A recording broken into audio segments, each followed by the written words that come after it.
विमल बहुत परेशान था। उसे समझ में नहीं आ रहा था कि वो इस परिस्थिति से कैसे निपटे। वो अपनी माँ को बहुत चाहता था, किंतु उसकी पत्नी और बच्चे उसकी माँ से बहुत दूर भागते थे, क्योंकि उसकी माँ की एक आँख नहीं थी। साथ ही उसकी कमर भी 90 अंश पर झुकी थी। वैसे वह अपना काम सब खुद कर लेती है, किंतु फिर भी वो उसकी पत्नी और बच्चों के लिए हमेशा खटकती है। दादी, आप ऊपर के कमरे में जाओ, मेरे दोस्त आ रहे हैं, विमल के बेटे अखिल ने बड़ी बेरुखी से कहा। पर बेटा, मैं तो यहाँ बहुत दूर बैठी हूँ, विमल की माँ ने बहुत प्यार से कहा। नहीं, आप उनके सामने मत रहो, वो मुझे चिढ़ाते हैं, अखिल ने जोर से डांटते हुए कहा। क्या हुआ अखिल, क्यों चिल्ला रहे हो? विमल की पत्नी कामिनी ने किचन से ही आवाज लगाई। देखो ना माँ, ये दादी यहीं डाइनिंग रूम में बैठी हैं और मेरे दोस्त आ रहे हैं, अखिल ने शिकायत भरे लहजे में कहा। माँ जी, आप ऊपर चली जाओ, क्यों हम लोगों को लजवाती हो?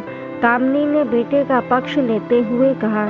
बेचारी सरस्वती चुपचाप उठकर जमीन के सहारे ऊपर जाने लगी।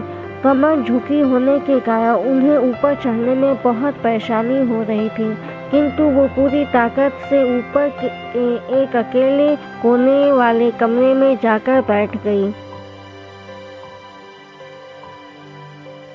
विमल बाजू के कमरे में सब सुन रहा था। उसे कष्ट हो रहा था कि उसकी माँ को अपमानित होना पड़ रहा है, किंतु वो असहाय था।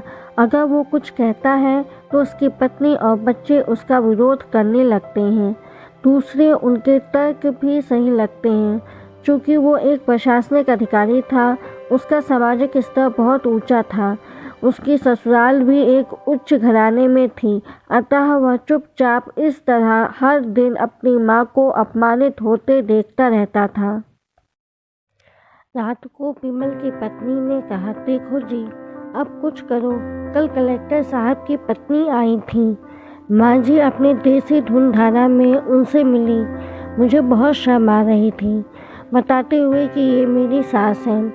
मैंने कह दिया कि दूर की रिश्तेदार हैं, इलाज कराने आई हैं। विमल को रोना आ गया, किंतु फिर भी वह चुप रहा। उसे समझ में नहीं आ रहा था कि वो क्या करे। अपने बेटे की मनस्थिति को सरस्वती अच्छी तरह से जानती थी और बेटे को कोई कष्ट ना हो, इसीलिए वो हर बात को चुपचाप सह लेती थी। विमल बहुत उदास रहने लगा। एक तरफ परिवार और सामाजिक स्तर पर जीने की प्रतिबद्धता थी, तो दूसरी ओर माँ। आखिर माँ से अपने बेटे की यह हालत नहीं देखी गई। एक दिन उसने अपने बेटे से कहा, विमल, बहुत दिन हो गए हैं, मैं अपने गांव जाना चाहती हूँ, मुझे वहाँ पहुँचा दो, मेरा यहाँ मन नहीं लग रहा।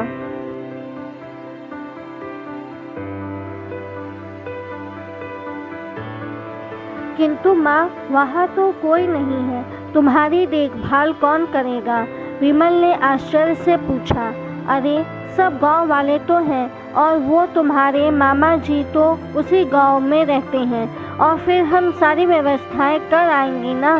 कामिनी को तो जैसे मन की स्थिति मुराद मिल गई हो।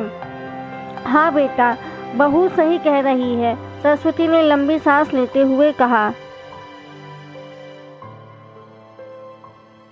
विमल जानता था कि गांव में माँ की देखभाल करने वाला कोई नहीं है, लेकिन अपनी पत्नी की जिद के कारण वह अपनी माँ को गांव छोड़ने पर विवश हो गया।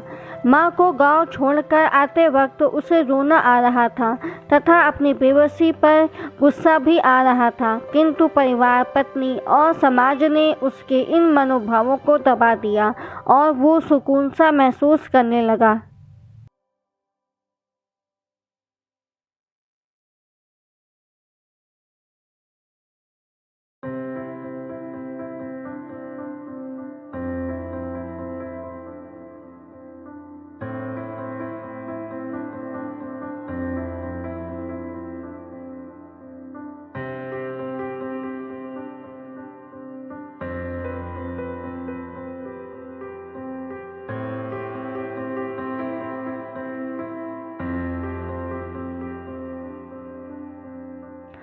कुछ दिनों के बाद उसके चाचा जो अमेरिका में रहते थे आने वाले थे। जब विमल बहुत छोटा था और उसके पिता जीवित थे तब वो भारत आए थे और उसके बाद वो अब भारत आने वाले थे। पूरा परिवार और आस पड़ोस बहुत उत्साहित था। अमेरिका से विमल के डॉक्टर चाचा आ रहे थे। डॉक्टर रमेश ने जैसे ही घर में कदम रखा, सबने मिलकर बहुत उत्साह से उनका स्वागत किया।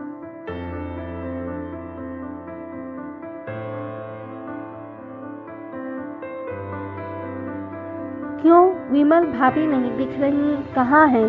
डॉक्टर रमेश ने उत्साहपूर्वक पूछा। जी वो गांव में रहती हैं, यहाँ उनका मन नहीं लगा, कामनी ने सपाट लहजे में उत्तर दिया। डॉक्टर रमेश ने विमल की ओर देखा तो विमल ने अपनी आंखें झुका ली। डॉक्टर रमेश सब समझ गए। बोले, कल हम भाभी से मिलने गांव चलेंगे सब लोग।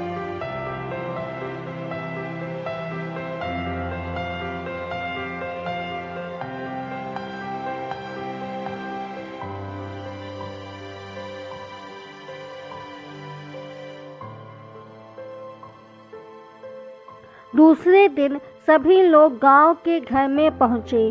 देखा कि सरस्वती को बहुत तेज बुखार है और वो पलंग पर असहाय पड़ी है। डॉक्टर रमेश दौड़कर सरस्वती के पास गए, उनके पैर छूकर रोने लगे। सरस्वती की ये हालत उनकी कल्पना से परे थी। वह बेटा विमल, तूने तो नाम उजागर कर दिया। अपनी माँ की ये हालत देखकर तुझे तो शर्म भी नहीं आ रही होगी। डॉक्टर रमेश ने विमल को लगभग डांटते हुए कहा। नहीं देवर जी, विमल का कोई दोष नहीं है। मैं खुद गांव आई थी। सरस्वती ने अपने बेटे का बचाव किया। मुझे सब पता चल गया है भाभी, आप चुप रहो। क्यों बहू, तुम्हें अपनी सास की कुरूपता पसंद नहीं है? समाज में तुम्हें नीचा देखना पड़ता है ना? डॉक्टर रमेश ने कामनी की ओर व्यंग से देखा। कामनी निरुत्तर होकर विमल को देखने लगी। आज तुम जिस सामाजिक स्तर पे हो वो इन्हीं के संघर्षों की देन है। और बेटा विमल, तुम्हें शायद मालूम ना हो कि बचपन में जब तुम 1 साल के थे तब छत से नीचे गिरने के कारण तुम्हारी एक आंख फूट गई थी और तुम्हारी रीढ़ की हड्डी में भी समस्या थी। तब तुम्हारी इस कुरूप माँ ने अपनी एक आंख और अपना बोन मैरो तुम्हें देकर इतना सुंदर स्वरूप दिया था। कामनी बेटा, इतने सालों तक संघर्ष करके बेटे को प्रशासनिक अधिकारी बनाने वाली इस संघर्षशील औरत की तुम लोगों ने यह दशा कर दी। तुम्हें ईश्वर कभी माफ नहीं करेगा। डॉक्टर रमेश की आंखों से अश्रु जलधारा बह रही थी। अब भाभी, आप मेरे साथ अमेरिका जाएंगी, यहाँ इन स्वार्थी लोगों के बीच नहीं रहेंगी। डॉक्टर रमेश ने सरस्वती से कहा। विमल को काटो तो खून नहीं था। डॉक्टर रमेश को अपने चाचा थे, उन्होंने जो राज बताया उसके बाद तो विमल को यही लग रहा था कि उससे ज़्यादा पापी इंसान इस दुनिया में कोई और नहीं है। वह दौड़ता गया और माँ सरस्वती के कदमों से लिपट गया। माँ, मेरा अपराध अक्षम्य है। मैं जानबूझकर चुप्पी साधे रहा, आपका अपमान करवाता रहा। अब सिर्फ आप ही उस घर में मेरे साथ रहेंगी और कोई नहीं। विमल ने आग्नेय दृष्टि से अपनी पत्नी और बच्चों को देखा।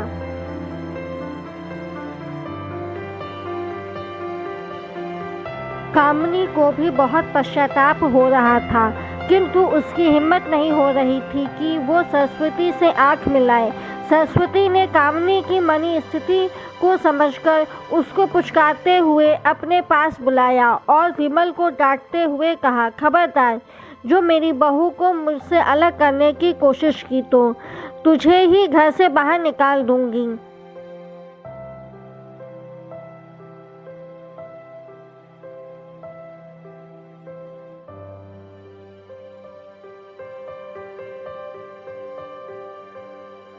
कामिनी और बच्चों ने सरस्वती के पैर पकड़ते हुए अपने व्यवहार पर माफ़ी मांगी और माँ के हृदय ने सबको माफ़ कर दिया।